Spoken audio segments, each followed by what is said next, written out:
Buongiorno e ben ritrovati con il TG Flash di New Sicilia, di seguito i titoli più importanti della mattina. In apertura alla politica, la giunta regionale guidata da Renato Schifani ha approvato oggi la sottoscrizione dell'accordo di finanziamento per il programma Ripresa Sicilia.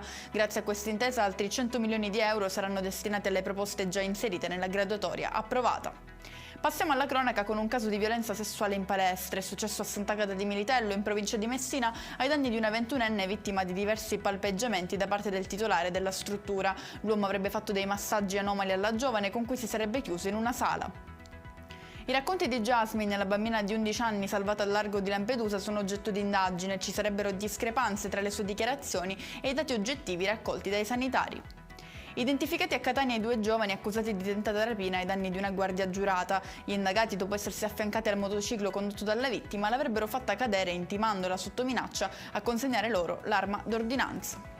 Chiudiamo con un'operazione condotta dai finanzieri del capoluogo siciliano, sequestrati oltre 3,5 milioni di euro a un dipartimento di formazione di Palermo che avrebbe occultato al fisco i proventi delle rette versate da oltre 800 iscritti. E con questo è tutto, prossimo appuntamento più tardi alle 19:30. Grazie per averci seguito, buon proseguimento di giornata.